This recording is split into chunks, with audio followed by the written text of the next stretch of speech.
Welcome,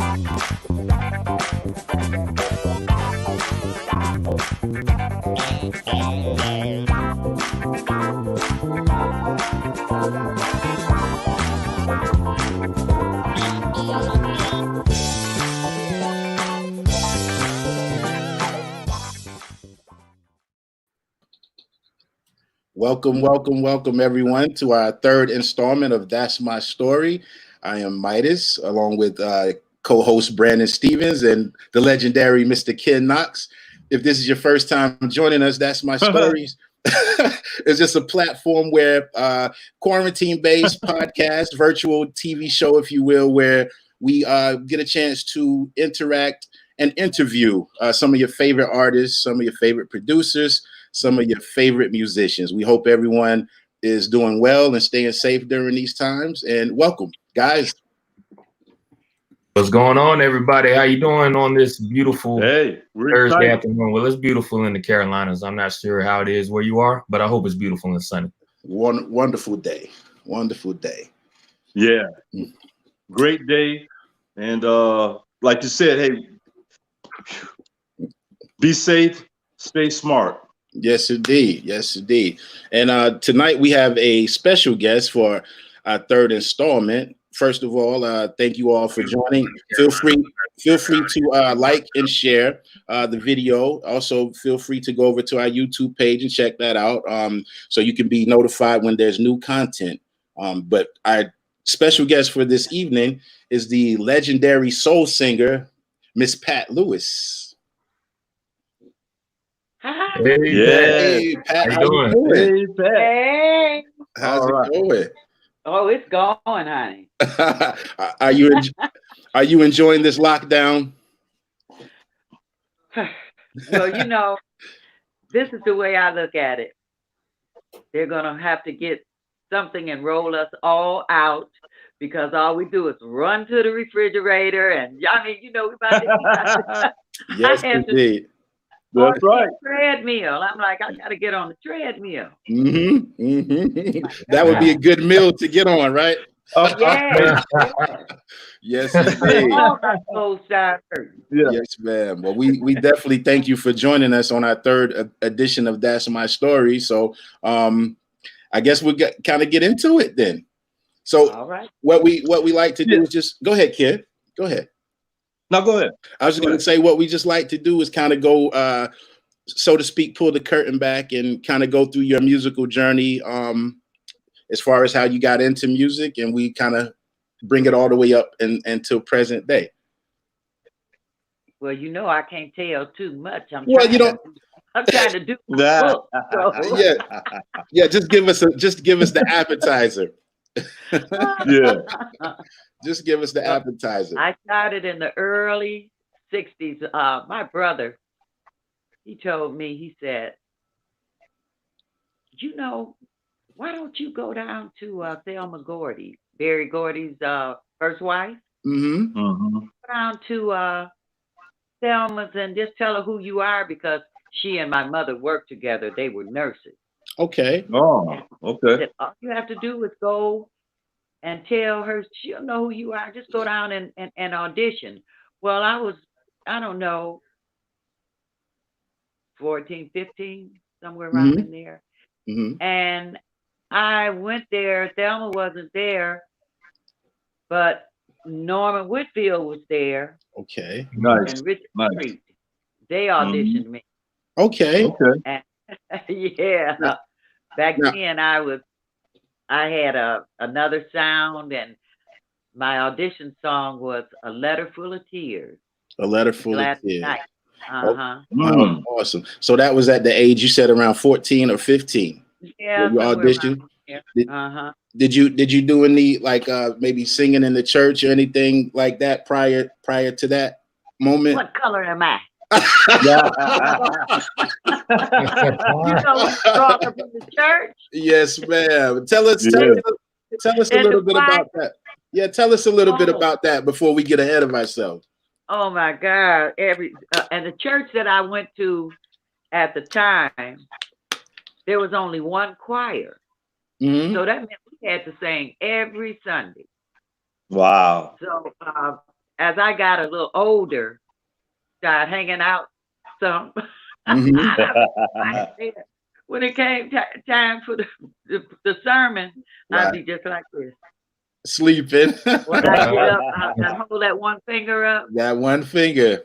And get out. My mother said, if you leave that choir stand one more time. But see, I was singing at night too. Oh, okay. Okay. You know, and sipping, and you know, who wants to get up in the morning? Got to get on up. I got out of Sunday school, but I couldn't get out of the 11 o'clock. You got to be there to march in. Yes. Okay. I remember those days. The choir marches in. Oh yeah. Okay. Brooke Telford. Hi, Brooke. Okay, you can see that. Yeah. She's you know Brooke from the UK. Brooke, do I know you from the UK? Yep. Brooke, where'd you go? Brooke, yeah. She's a Brooke DJ. She's a DJ friend of ours over in the UK as well. Yeah. And when you said, in fact, Karen McBride said hello too from the UK. Oh, okay. And there's my schoolmate Hattie Rogers. Miss Hattie Rogers. She said, "Oh my God, I'm starstruck." Yeah, she says she's so starstruck right now. Oh, girl, please. Yeah, she says you look great, my queen. Thank you. I can see that. It doesn't. When they comment, it comes on and go off. Yes. But you can see it on your end. Yes. Okay, great. Awesome. Yeah. So go ahead, Ken. So the church. So you at the church, what was your plans at the when you're singing around Detroit? That was my plan. To try and I wanted to get into recording. Now I did a couple of things over at Thelma's, but it was with they had a group called the Sonettes.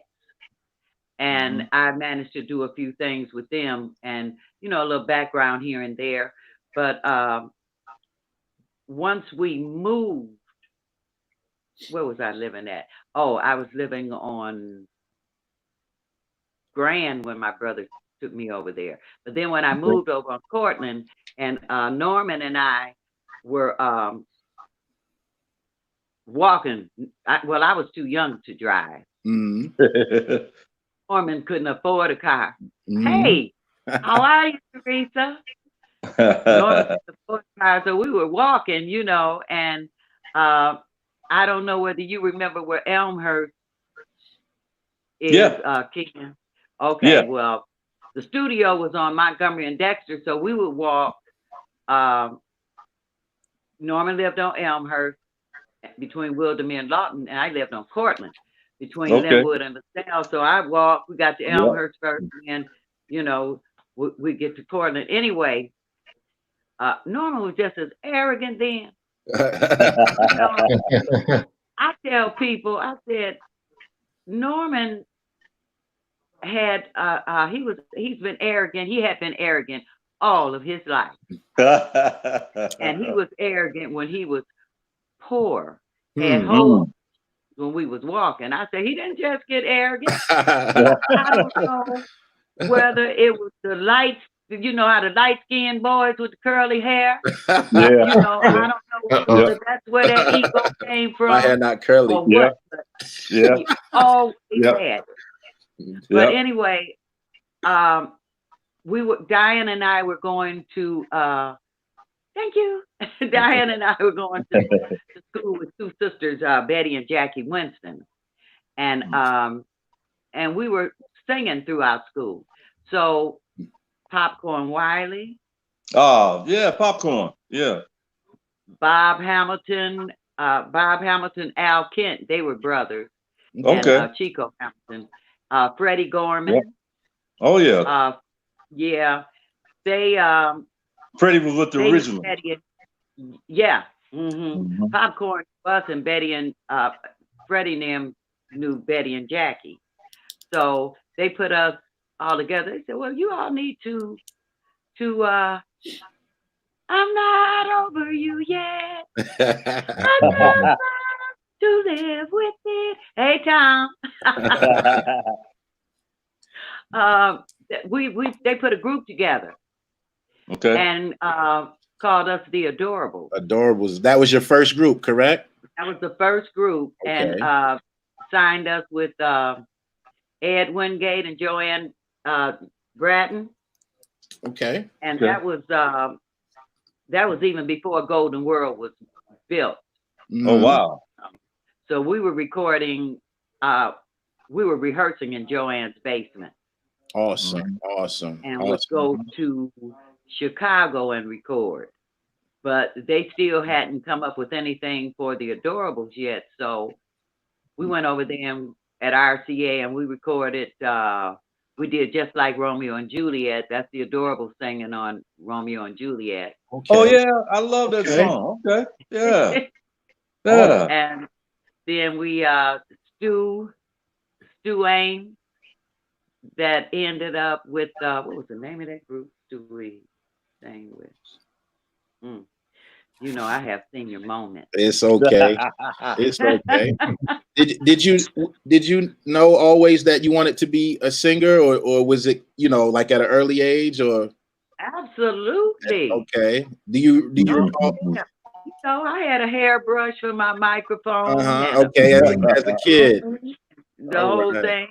Yes. Used to tap off of Why Do Fools Fall in Love. Okay. Oh yeah. I always knew what I wanted to do. Interesting. Yeah. Nice. That's great. That's great. So you debuted as a solo artist in 1966. Yeah. I did. Okay. And that had that debut. I had become I don't know, I had just started listening. I started singing with the Andantes before 66 because Louvain, she couldn't make one of the sessions. Okay. And Mr. Wingate said, well, Pat is here. Was that the Stevie Wonder session? No, that this was a different one. Okay. Agent 00 Soul session. All right. Oh, come on now, Pat. Agent 00 Soul. That's right. Yeah. It was Star. Yeah. Okay. Yeah. Okay. We did a lot of work. What is that? I think somebody's phone ringing. It's my ring. Oh, your phone? At my front door. Sorry. Oh. Hey, it's all good. We live, folks. I didn't know whether it was an alert or what. Oh, yeah. Okay, so now, yeah, it's for my ring at my door. But let me ask you this. Agent 00 Soul, Edwin Starr, right? Yes. Now, was that a Golden World? What was it cut at? We did it at Golden World, but it was on the Rick Tick label. Yeah. On the Rick Tick label, yes. Uh-huh. My sister Hi, sent something to you. Hey, Joyce, what's going on? Hey, Joyce.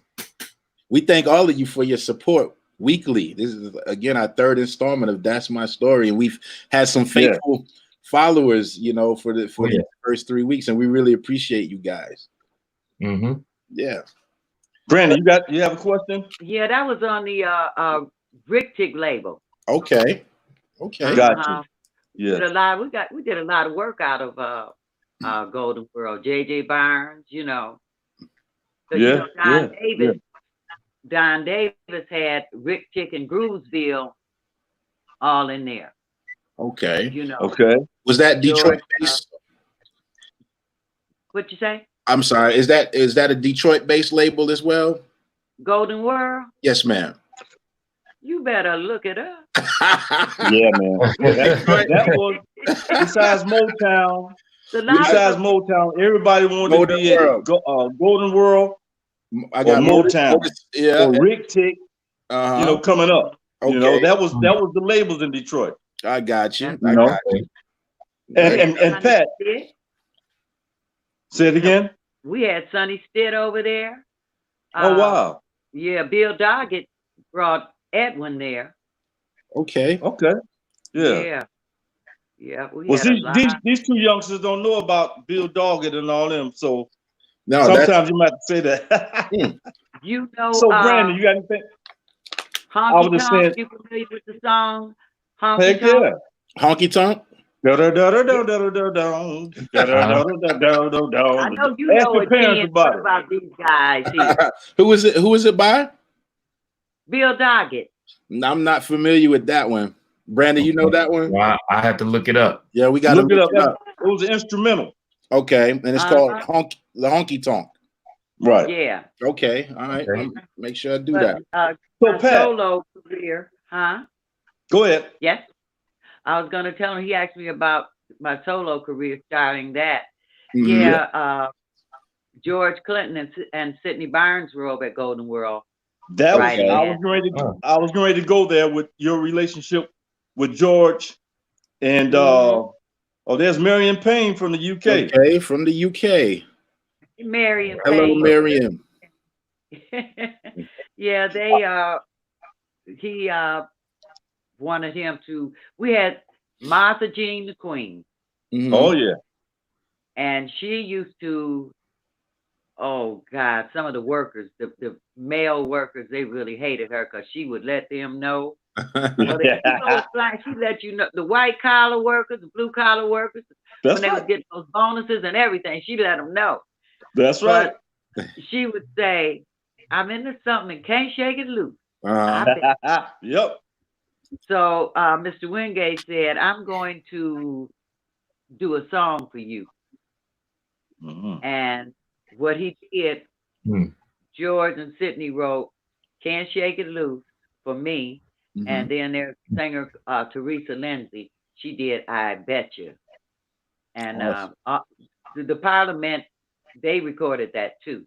Yeah, I bet you. Yeah. Nice. Okay. Well, didn't you do I Want to Testify background on that? Oh, yeah. Yeah, we did all the Parliament's early stuff, you know, the maggot brain, everything, all of that.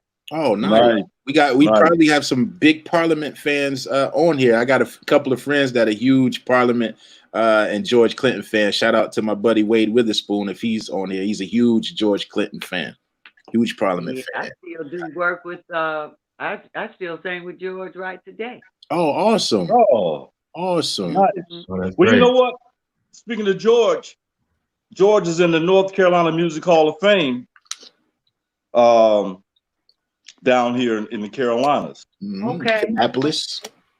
In Kannapolis, North Carolina. Yeah, I think he's from somewhere close to Kannapolis, North Carolina.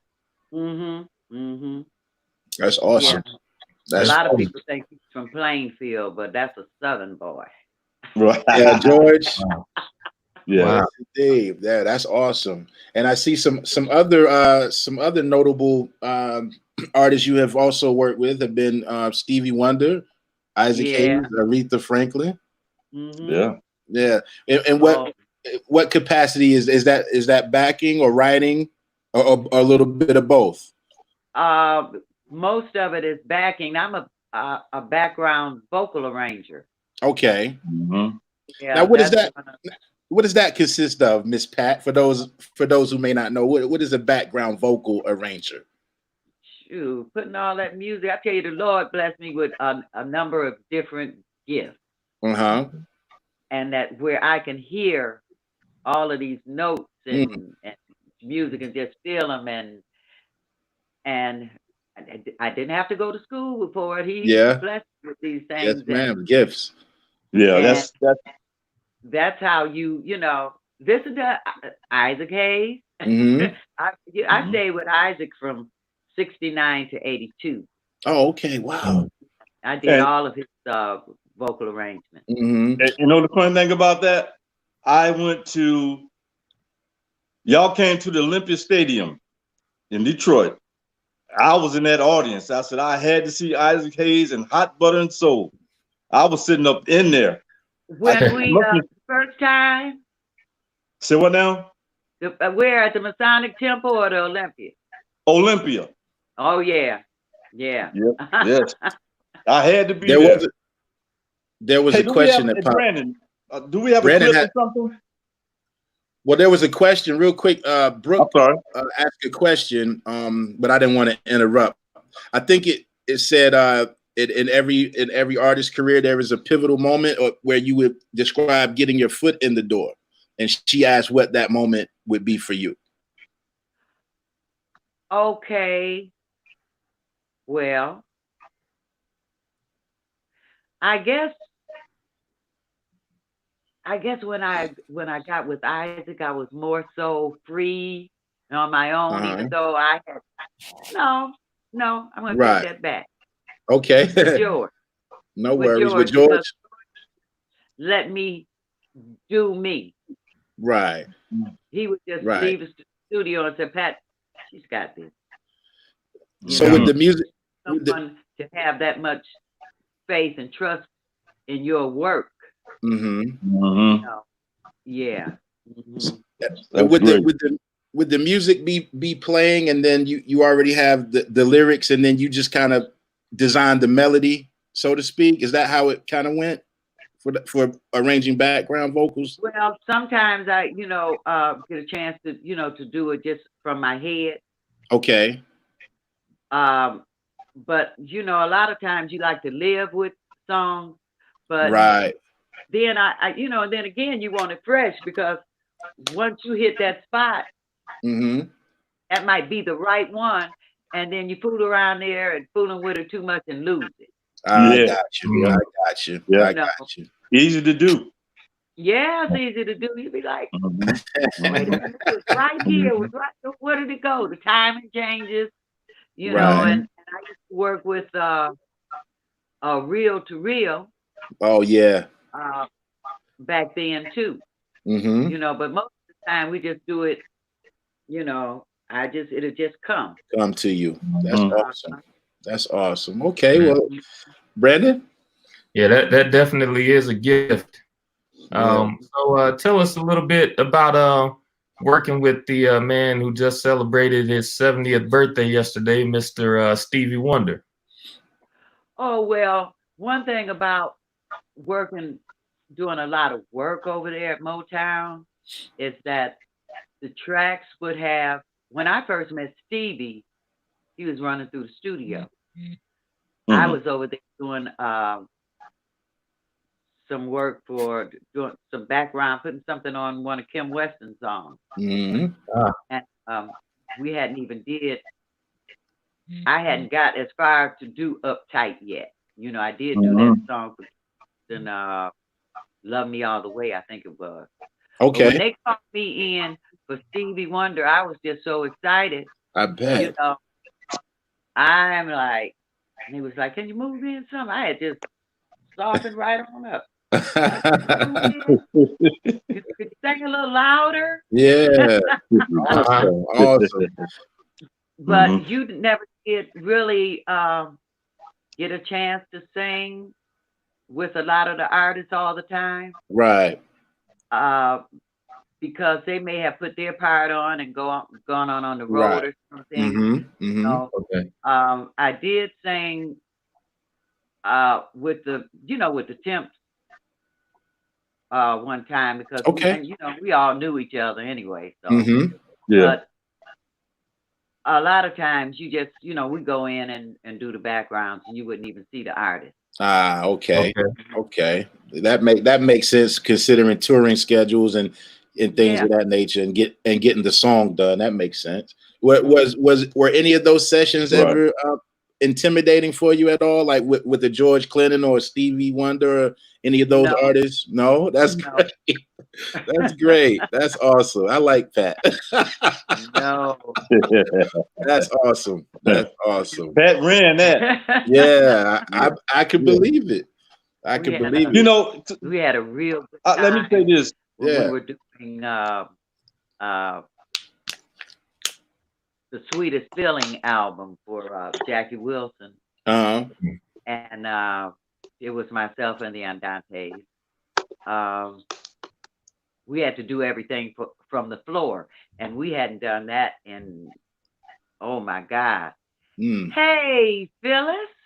Hello, Phyllis. Is she related to Dwayne Parham? No, there's a group here called The Ladies, LADEEZ. Okay. and they're one hell of a backup group. And Okay. they're a fabulous act in their own right. Nice. As a matter of fact, they're the new Adorables. Oh, really? Oh, Yeah, Okay. they're the new Adorables because Jackie, she's deceased. Mhm. My sister Diane and then Jackie's sister Betty, they had to retire for health purposes. Okay. Okay. And Yeah. so we did we was like, okay, Yeah. yeah, we Nice. gonna Nice. be the new Adorables, and so they are. We went to Spain, I think last year before last, went to Benidorm. Okay. Okay. Yeah, Good they're stuff. the new Adorables. Oh, so you Look said who that is. Hey, Drew. Drew Schultz. What's up, Drew? Howdy doody. Yeah, Drew Yeah. knows. He's very familiar with the ladies. Okay. Okay. Yeah. And we do have some video clips that we're gonna share too. I guess would now be okay time to get into one of those? Who are you talking to? Everybody. I'm talking to you producer. guys. Well, since you're the guest, I'm talking to you. Do you mind if we could get into one of the video clips of yours that we have? No, I'd like to see them. I'd like to see. All right, guys. All right. All right, we're gonna get into a video clip real quick, and we'll be right back. Love is like a bumpy road. You can't put your foot on the gas. Love is like a heavy load. It won't let you drive too fast. I see you looking for a shortcut or way to avoid the pain. I know exactly what you thought, but you can't keep in the fast lane. No, because there's no right turn ahead. No easy road to happiness. No right turn ahead. Not when the light is on red. Love is like a busy highway. You gotta slow down to cross. Love is like a hidden byway. Be careful or you'll get lost. I see you looking for a turning or way to get out of the race. You wanna get your wheels burning, but you got to slow the pace. Just because there's no right turn ahead, there's no way to jump the line. No right turn ahead, not when the light is on red. There's no right turn. Awesome. Yeah. Love Hey, is like a bumpy Yeah. road, huh? Yeah. Teddy Harris. Did you see Teddy Harris? Oh, Teddy Harris. Yeah. That's what that was. Yeah. Yeah. Yeah, he was my musical director at that time. Okay. Was he the keyboard player? Yes, he was. Oh, okay. Awesome. I like that suit. Yeah, so you all And I are still- familiar with Teddy Harris, right? I'm sorry? Back in the day. Do you all know who Teddy Harris No, is? no. See, this don't. this platform is great for us too, because we're kind of like in certain instances the generation after. So we're learning as we're talking to you. Look him up. Yeah, I've been looking. And I'm making notes while we do this. Okay. Teddy Harris. That's why we try to bring artists such as yourself to,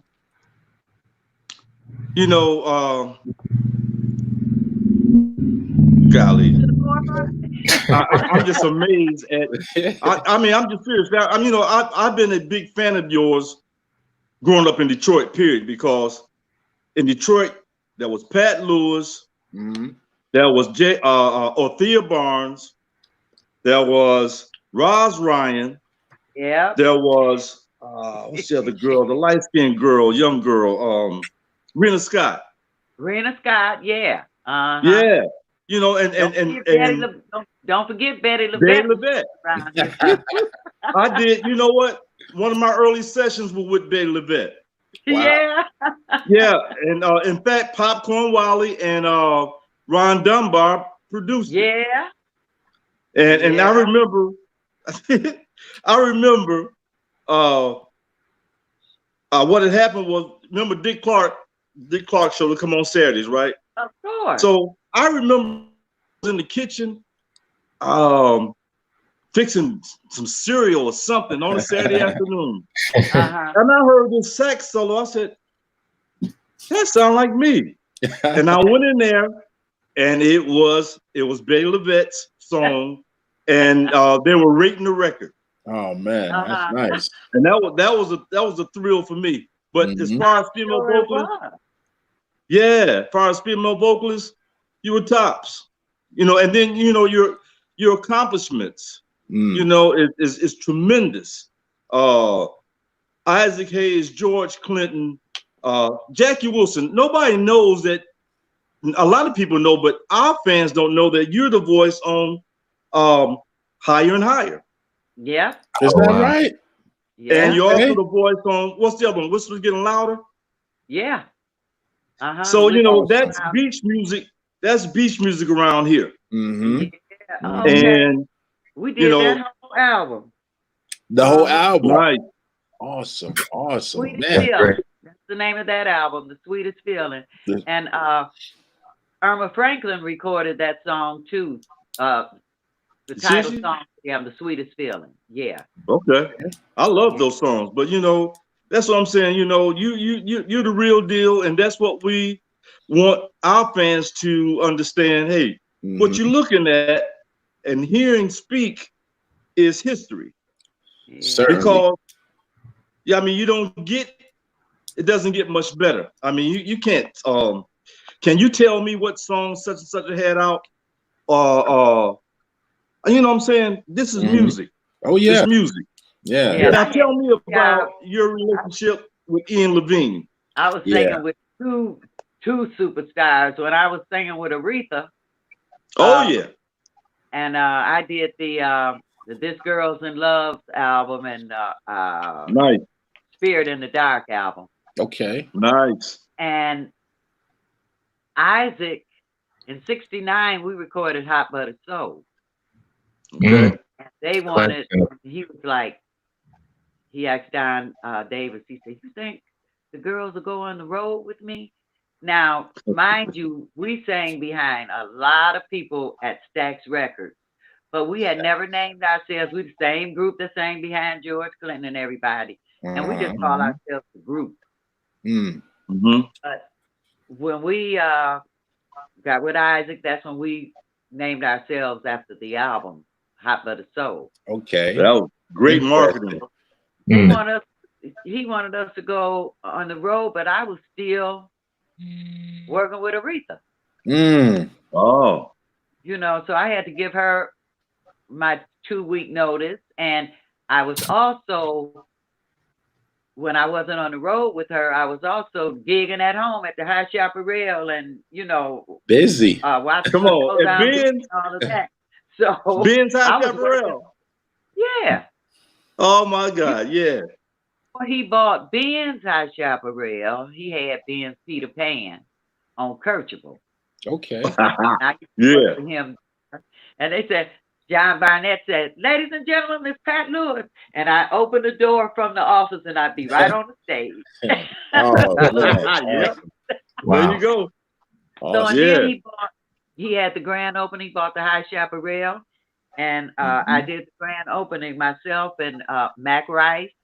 Mac Rice, and the Dynamics that had the ice cream song. Oh my God, yeah. Yes. Yeah. I played behind them one time. Oh, okay. Yeah. Okay. Yeah, Dynamics, yes. Funk Brothers used to play behind us, Earl Van Dyke, them the Funk Brothers. Yeah, they played.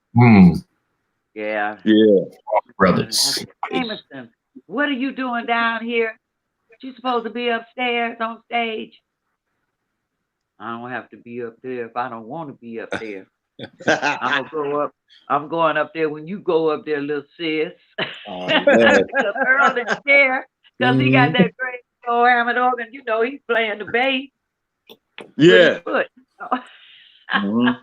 That's awesome. Good days. Yes, indeed. But anyway, I was still working, and I was doing those fire gigs for Ted White. Mm-hmm. So was that I a recent subject? Pardon me? Yeah. Yeah. So I couldn't very well just leave Aretha. I had to give them some type of notice. So our very first gig was here in '69 at the Masonic Temple, and I couldn't do the show. My sister and Rose, they did it. Oh, yeah. Hot and Buttered did the show.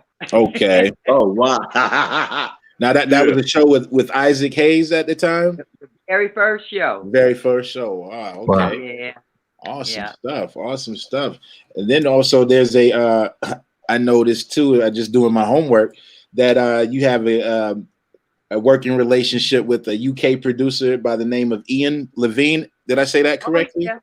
Yeah. Ian Levine, he and I wrote that, the video that you just saw, he and I wrote that song. Yes. Oh, okay. Okay. So and right turn. Uh-huh. Nice. Yeah. Nice.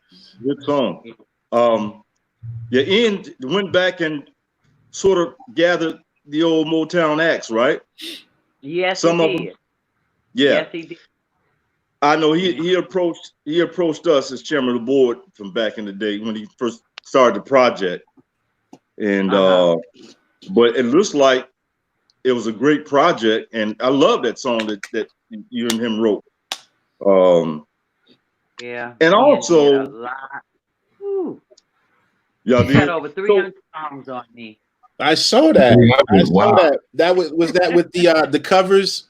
Well, I saw you covered a lot of tracks. I guess for the Northern Soul and the Motown stuff as well. Yeah, a lot of covers and a lot of original things. You know. Mm-hmm. Yeah, did a lot because I was coordinator. If you know, they say if you're looking for somebody or you need to find them, call Pat. Oh wow! Stay in touch. You got to stay in touch with everybody because that's awesome. You know, we come from a class that there's no more of. You know, so we have to try and stay in touch with each other. So if just like this Detroit Go-Go that we do, every year we've done for the last 3 years here in Detroit.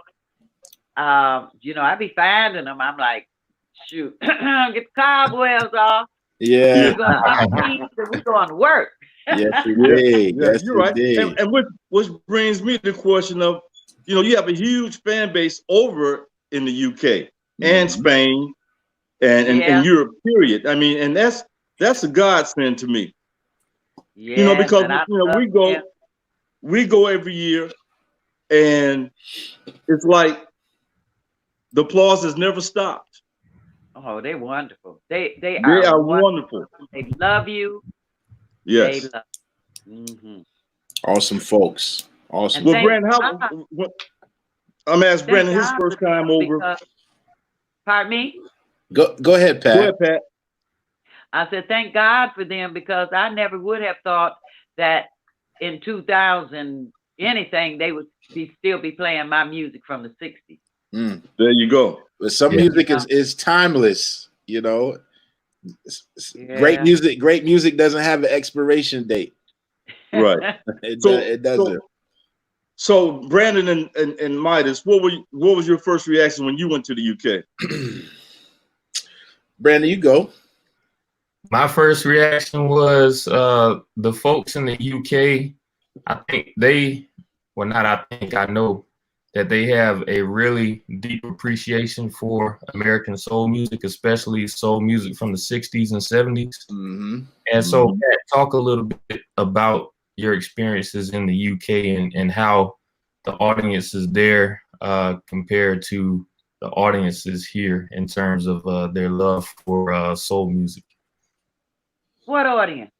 They don't come to see us. I might gig here maybe twice a year. Well, twice a year in the States. In the States. Wow, I'm like, thank God for the UK. Okay? Yeah. Because our music alive. And if I may, I have a record. Last year that record sold for 3,000 pounds. So, it's quite a lot in American music. And so Yeah. I'd like to refer to my song.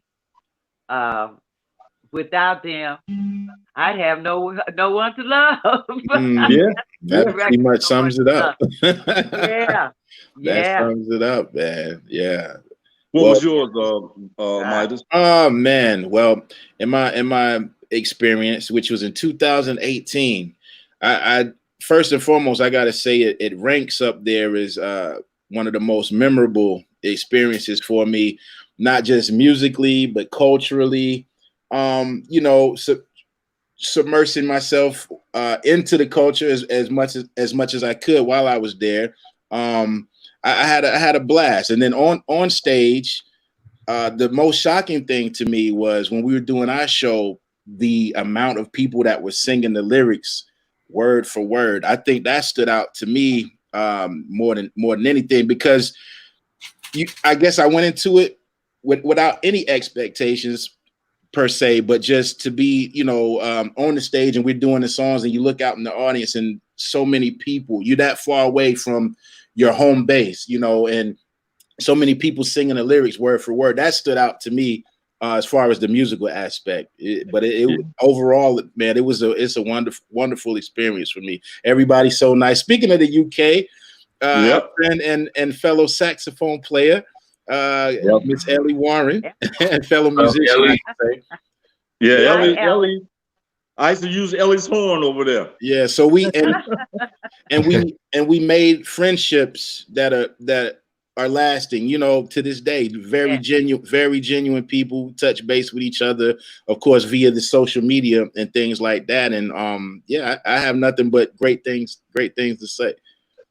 Lifelong friendships. And I tell you, they do know your song. They know more about your music really than you do. Right? And they know about you.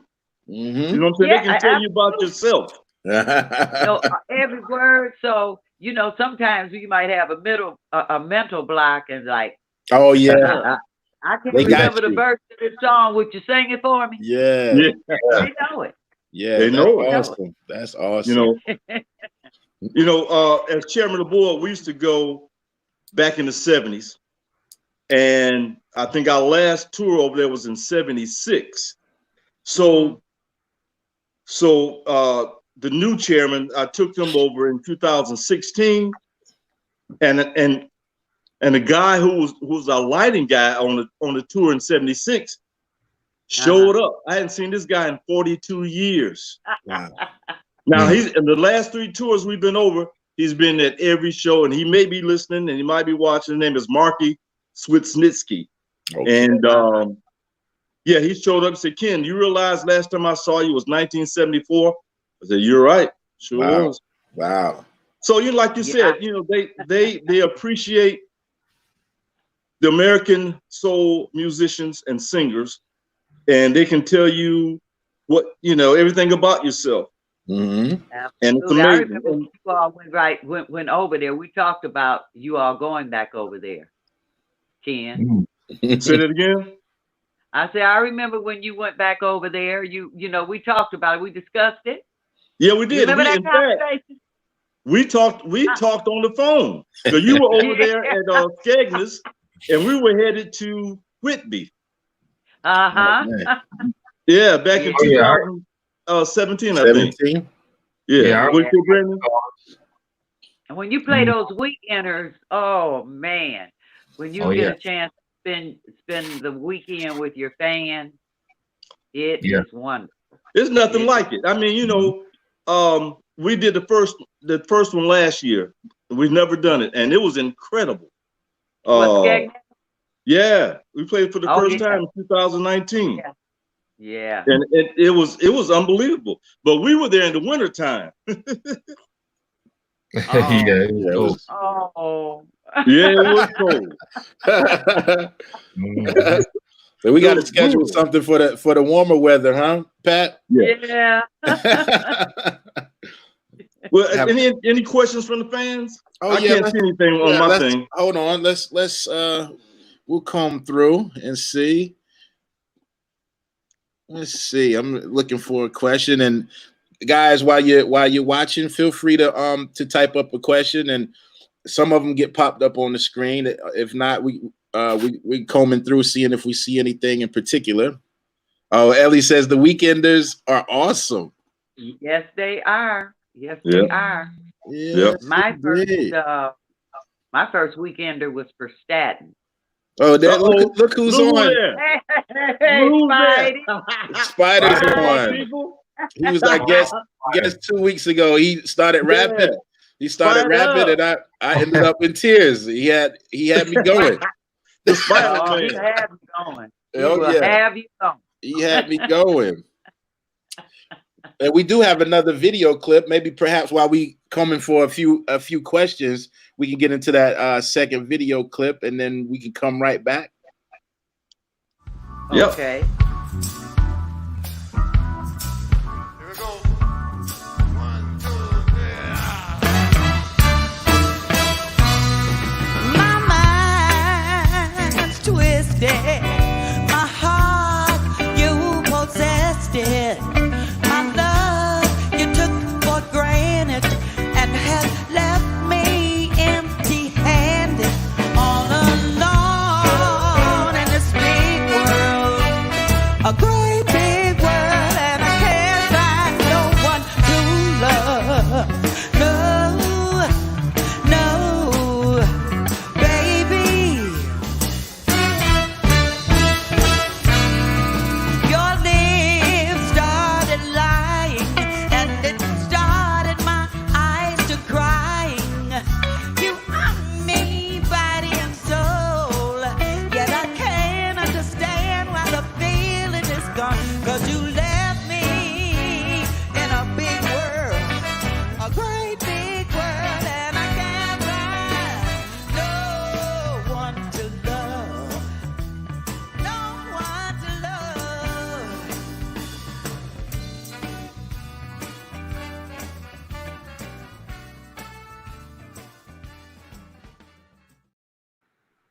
Awesome. Very nice. Did you guys see that? Yes, we saw it. Good. We jamming. Did you see it? Oh, you didn't get to see it? Okay, yeah, it was on. You didn't see it? Screen. No. Oh. Well, It said your browser failed. Well, at least we didn't lose you. It was the Don, the Don was Detroit All-Stars at the theater there. Okay. Look who this. There's Mark. That's Marky, the lighting guy. Yeah, late signing in. Okay. Oh. Late coming on. What's up, buddy? Marky. Yeah, incredible. I saw McKinley Jackson on keys. Oh yeah, yeah. And Drew Schultz was playing tambourine. Oh yeah. Saw Drew back there. Yeah. A Nice. great. I mean, a great bunch of guys. Those. Yeah. Oh my God. How long have we been knowing McKinley? Let me see. That's right. Oh, the early '60s for me. Look at Spider Spider. said, "Po baby." Spider, what are you talking about, po baby? I think because you didn't get to see the video on your end, I think. Yeah, I feel I think.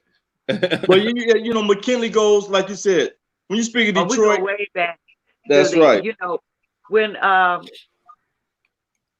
McKinley and them, they used to do all the gigs around town. Yeah, politicians. Yeah, McKinley Jackson and the Politicians. Yep. My favorite thing was to go to 20 grand used to come on TV. You remember that? Yeah. 20 grand. Yeah, 20 grand used to come on TV, and McKinley Jackson and the Politicians was the house band.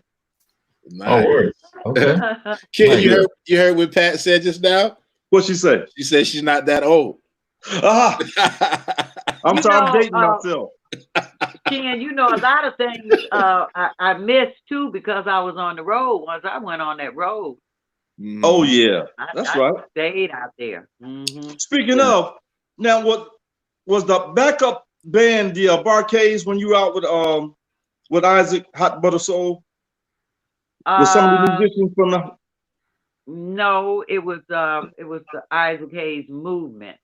Gotcha. We had Willie Hall that used to be with the Barcades, but Barcades played on most of those early recordings.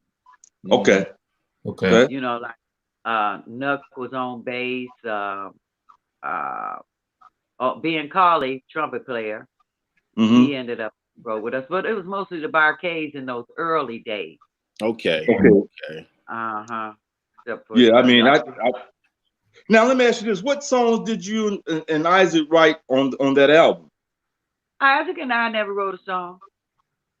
Oh, I don't did know you where write that anything? came from. Did you write anything on that album?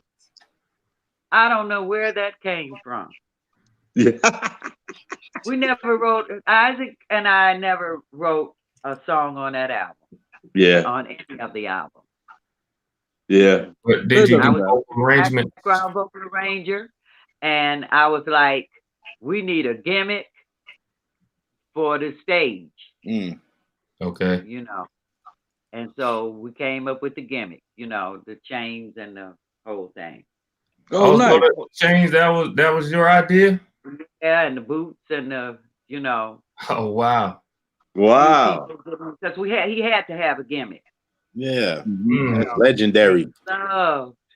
Oh, those women love. So let me ask you, were you singing with Isaac at the legendary Watt Stacks performance? Yeah, I was sitting Oh wow. so far out in the front. They said they didn't want us to go on stage because they were afraid I might roll over a chord. Oh wow. Yeah. That was a legendary concert at the was it the LA Coliseum? Ooh, that was what an experience. I bet. Everybody was there. That was a hot concert. Yes, it was. Was Dramatics on that show too? Yes, they were. Wow. Nice. They were out there. Everybody was out there. Yeah. I'm trying to think if I see them on the show. Mm-hmm. I saw Luther Ingram. Nice. Speaking of Luther, didn't you do some stuff on his albums? Yeah, we did some things on Luther. Mm-hmm. Okay. On that If Loving You Is Wrong album. Yeah. Love that song. Yeah. Cool deal. Now, did Kim Weston open this thing up? Who's that? Did Kim Weston do Lift Every Voice and Sing on that show? You didn't see it. What is she so? I'm asking for a friend. Asking for a friend, right? I'm asking for a friend. Yeah. Asking for a friend. Who else gonna sing the Black National Anthem? That's right. For Watt Stacks. Yeah, nice. Who else was on there? Staple Singers, Rance Allen. Yeah. Rance was on that show with us at the Olympia. If you remember. I can't remember Rance on there. Okay. Oh, man. Yeah. And so playing the guitar. Because he was with Stack. So you cover a little as far as genres, gospel as well as soul and R&B then. Awesome. I did a 76 song gospel album for K-Tel. Wow. Okay. In 1999, correct? Yeah, and instead of them, they wouldn't say that this is Pat Lewis Sings. They said 103rd Street Gospel Choir featuring Pat Lewis. Oh, They man. didn't say that's Pat Lewis, the quartet, Pat Lewis, the choir, Pat Lewis, the duet. They didn't say any of that. They just, but I had to do that. I did that whole album by myself. Wow. Nice, Pat.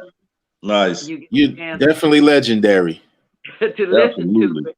You got quite a resume of music, you know, as far as artists that you've worked with, writing, background, vocal arranging, and how many days, like in your I guess peak or heyday or whatnot, how many days would you say you were out on the road performing?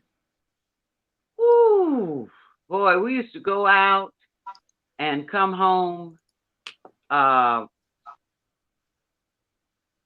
Thanksgiving. And if we do that, I know one time we had to spend Thanksgiving in Australia. I said, I'm going to cook. And I told them to go get me some cornmeal, and they brought me some maize. I had to get the security to get the doggone bread out the oven. Oh, my God. Heavy. I hate to be away from home on Thanksgiving. That's family. I mean, New Year's Eve. But we would stay gone. We would be off on like the holidays, like December. Okay, but other than that, you out gigging.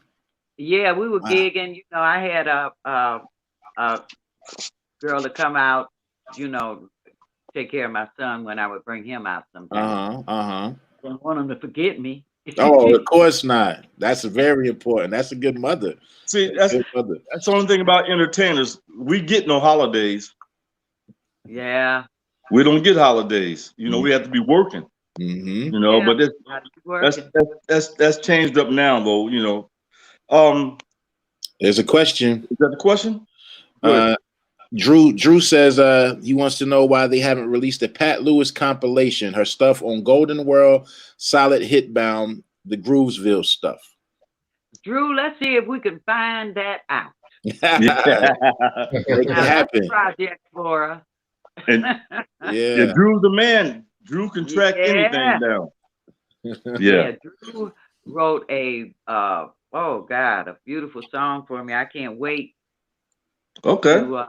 So that we can get together. Cool deal. Yeah. Nice. Well, you know, we did that first album together. For Detroit schools. Oh yeah. It was you, us, Melvin, Four Tops. Yeah, Melvin, absolutely. And what's the boy Carter? The Ron Carter or Rob Carter? Yeah, Rob Carter. Four Tops. And the Tops, Yeah, and McKinley. Yeah, McKinley, yeah, absolutely. McKinley did all the arrangement and stuff. Hell of a thing. Hell of a piece for the schools, you know. It was really, really good. Oh, and Dennis Coffey. Dennis Coffey. Yes. Yeah. Dennis Coffey. You leave anybody out, Drew? Let's see if he's still on there. Oh, Dave Ferguson is on from the UK. Yeah. Linda Moneymaker. How you doing, Linda? Oh, Kingfish. Crystal Stewart. Hello. Okay. Joey Kingfish. Wow. Yeah. It was a good album. Gone. There's so many people gone. Oh, Spider. Spider was on there? How did we forget Spider? Spider. How did we forget you? How did we forget Spider? The Spider-Man was on there. That picture that we took, yeah. Down at Motor City. That's right. Motor City Casino. Yeah. Cool deal. You got something, Brandon? Oh yeah. Speaking of Motor City Records, how did that come about with Ian Levine? With Ian Levine, that was just his. That was his attachment. He couldn't use Motown. So he used Motor City. Motor City. Makes sense. And we did. Oh my God. We started here. We did. We started at United Sound. That was the first trip. Next trip, we did Sylvia Moy's studio. We started recording over there, and we had both. They had to build a Studio B. Okay. So we was recording so many acts, and he had it all mapped out how he wanted to do this. But what happened, he just got so starstruck that he wanted to take, if this one showed up that was no longer in this group, and he was the lead singer or an ex-group member, then he wanted to record him too. He spread himself too thin. Too thin, okay. Trying to record everybody. And so I finished here, and then I had to go to LA, and I just got finished singing. What you talking about?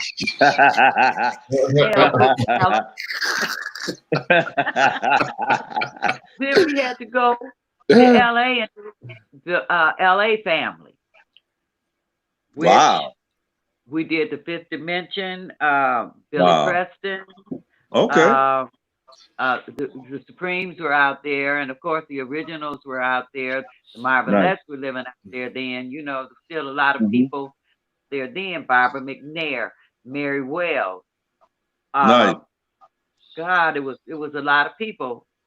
So all that I didn't finish, I finished up in England. Awesome. Wow. Okay. That was awesome. Huge project. Sure was. So he went after everybody. Yeah. But one wonderful thing about it is that it was just like a great big reunion. We had 2 weeks of everybody coming in the studio, Sylvia's studio masterpiece. Everybody coming there, and I had a group in the kitchen, a group in this office, a group in that office, somebody in that office. Everybody wanted to do their arrangement. I can't do everybody. You can't. Yeah. I got Sonny Sanders. I gave him one, and gave him a group to do. Ronnie McNair had a group. Oh yeah. Had a group, so because there was a lot of people, a lot of artists. Yeah, but you definitely were in high demand, it seems. Oh yeah. Yeah. You must be very good at what you do when you're in high demand. Yeah. Thank you, Jesus. Yes, indeed. Yes, you should be blessed. I mean, Pat's been blessed for years. Like I said, there was Roz Ryan, or Thea Barnes. I froze up, y'all. Thea Barnes, but you know what? The greatest compliment I heard, and I read this the other day, was about your voice. Someone said Pat Lewis has one of the smoothest, silkiest church sounding voices ever. Really? How do you feel about that? I'm trying to. The world loves to hear sing. I think to hear her sing, I think. Yeah, the world does. I mean, and I think this comment came from someone in the UK. That's a great compliment. Thanks, Spider. I wish you was on here so you could rap for us. Yeah. I got to rap. I wasn't ready. you do have a great voice, and I heard something today. It was a clip from you guys' concert at that Watt Stacks. Golly, it was, I can't remember the song that y'all did. You and the girls. I can't think of it. But listen, I tell you what, we have enjoyed. It's been great. It's been an hour already. Good grief. Yeah, it's been out. That's a quick hour. Man, yes. I got a question. I got a final question for you, Pat. Miss Pat. Yes. I got to say Miss Pat, if you don't mind, just showing respect. What is your secret for staying so youthful? Good. Well, share with the world.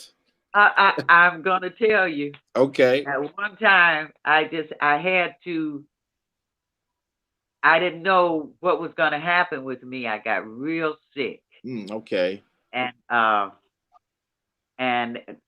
tell you what happened. My platelets dropped. They put me on prednisone. 20 milligrams 3 times a day. And it just literally ate me up. Wow.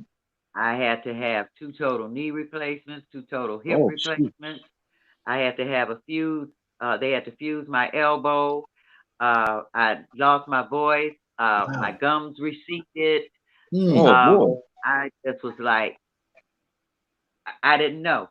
Right. But I was not going to give up. You know, I just kept fighting till I made it through. And I guess, see, y'all can't see me up close. That's what you think. I see you. Oh, no, I see you. We see you. I see you. Yeah, we're looking at the symptoms. Just get dressed now, honey. At one time, I'd hang out all night. You know how you do it. Well, maybe y'all don't. Oh Lord! Just keep on going, keep moving. Yeah. So I just try to maybe not. myself now. So rest is important. And black don't crack. Yeah, that helps, right? That's right. I mean, you know, indeed. you definitely have longevity, you know, and I think music keeps you young. It keeps you there. It keeps you there. Look at Little Richard, 87. Look how long these people, the majority, live. Yeah, that's true. And look at how old Ken is. Who? Look at how old Ken is. Look at Ken. Yeah, I'm 88. Oh my goodness! But yeah, keeps us young. Keep you young for sure. Keeps us young for sure. Yeah, for sure. Remember that, Drew? Yeah. Now, someone asked if you had any stories about you and the late Miss Betty Wright. Did you ever cross paths with her at all? Or? I never crossed paths with Betty Wright. Okay. I really wish I had because I just loved her. I really did. Yeah. So and about 2 months ago, I just I pulled her up, you know, and watched her live. You know, watched one of the live shows. I'm like, you know, if you work all the time, if you gigging all the time, you really never get a chance to see anybody else. That's true. That's right. That's true. So, Yes, indeed. Right. Well, I guess we'll see if any closing questions from anyone in the comments. Well, it's 12:30 across the pond, so yeah, we better. Most of them are trying to get. And speaking of which, we definitely appreciate them for staying up because they're 5 hours ahead of us. So definitely thank you guys for sacrificing a little bit of your rest, a little bit of your sleep for and joining us and supporting us. You know, in today. fact, Linda Tuccello said hello, and you know she's over in Spain, so it's it's 1:30 there. Wow. Now she says she wanted to say hello to us and to you, and she's going to watch the show tomorrow. You know, the repeat on YouTube. But you know, you bring in people from all around the world, and Spider does as well. And coming up in the next couple or the next segments of this show, we got Edna Wright from Honeycomb. Oh yeah, she'll be up next week, and Greg Perry, they'll be up next week. Then we've got our friend Melvin Davis. Melvin's coming up. Make sure I get on for Edna and Greg and Melvin. Yeah. And then after that, we have Debbie McFadder and Ron McFadder, the children of Clyde McFadder. Clyde McFadder. Oh, wow, that should be interesting. Yes. So they're kicking off June, I believe, and so we've got many more. We're gonna work on McKinley. McKinley's gonna get him a date. So I mean, this is something that we want to bring to the fans, our friends,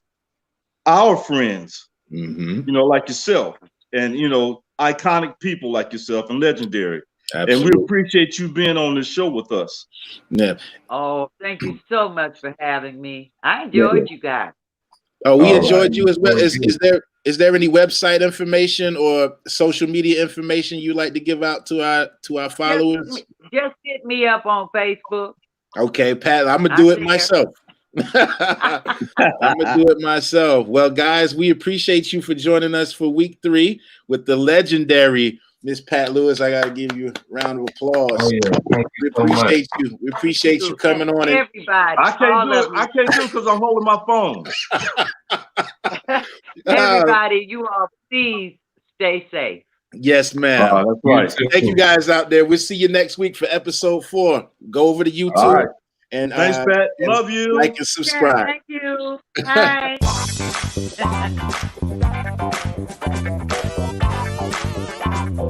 Bye.